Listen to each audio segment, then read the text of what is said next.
السلام عليكم البنات، مرحبا بكم في مطبخ ام وسيم.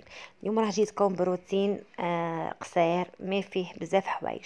اول حاجه نعطي لكم طريقتي اللي نحضر بها افخاذ الدجاج المحشيه. هنا كما راكم تشوفوا هاد المكونات راح نحشي بهم افخاذ الدجاج. عندي لحم مفروم، معدنوس، زيتون، ثوم، بيض، بصل، ياغورت ناتور. ننظفوا الافخاذ نتاعنا، انا ديزوسيتهم عند الجزار. حضرت هنا شويه روز مغلي، خلطت كامل المكونات مع لافيوند لاشي نتاعي وتبلته مليح. بعد ما نقيت هذوك الفخات وهما مديزوسيين، يعني تقدروا ديروهم هكذا بالطول تخرجوا بشكل دجاج محشي، وتقدروا تقسموهم على تنين. ديروا كل فخذ وحده بهذه الطريقه. شوفوا هنا بعد ما تجيبوهم زيدوا نقيوهم مليح وجوزوهم على النار. نحطوا الحشو تاعنا في الوسط بهذه الطريقه. انا هذا الحشو اللي خيرته، ونروليوه بهذا الشكل ونربطوهم بخيوط. هاد التدبيره انا نديرها مره في 15 يوم.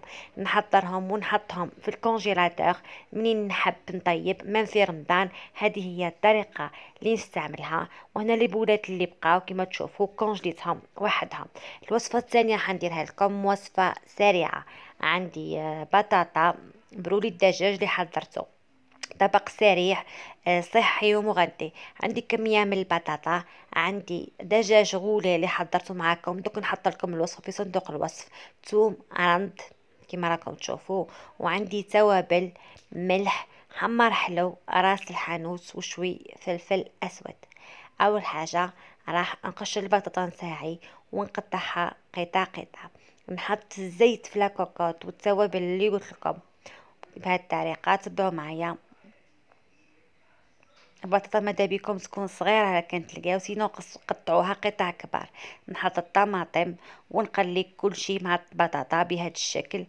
نغلق عليها لاكوكوت، طيبها مدة قصيرة. اول حاجة نقليها ساعة مع التوابل، راح تنكه هذوك لي زيبيس وتجيكم يعني متبلة، تجيب بنينة. هنايا اللي حنديروها خاطر غنديرو صوص غيجويد، وراح نقدموها مع هذاك الدجاج نتاعنا. نمرقها غير شوي جوست ما نغطي البطاطا، ما تعمروهاش بالماء تجي ما نتاع حتى معنا. نحط قطعة الدجاج معاها ونغلق عليها لاكوكوت. بعد ما طيب نحكمو هذاك الدجاج نقطعوه شرائح بهذه الطريقه. كما قلت لكم دوك نحط لكم طريقه تحضيره في صندوق الوصف، خدمته معاكم وحطيتهم في الكونجيلاتور. نحطو في الصحن ندورو، نحط البطاطا في الوسط. هنا اللي عندها الزيتون تقدر تضيف الزيتون، وهكذا تكونوا تحصلتوا على وجبة غداء يعني مليحة.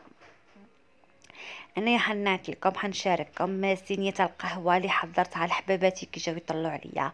هنا درت انواع تاع حلوى، حنحط لكم الروابط نتاعهم في صندوق الوصف. درت لهم هاد الصينيه، نتمنى تكون عجبتهم. كما راكم تشوفوا هذه هي، فيها مقروط قطايف، فيها طمينة تشينا، زوج غريبيات، ولي كاب كيك تاع عفوا لي بولات تاع الشوكولا اللي خدمتهم معكم. هذا هو روتيني تاع نهار اليوم. نتمنى يعجبكم البنات، بقاو على خير.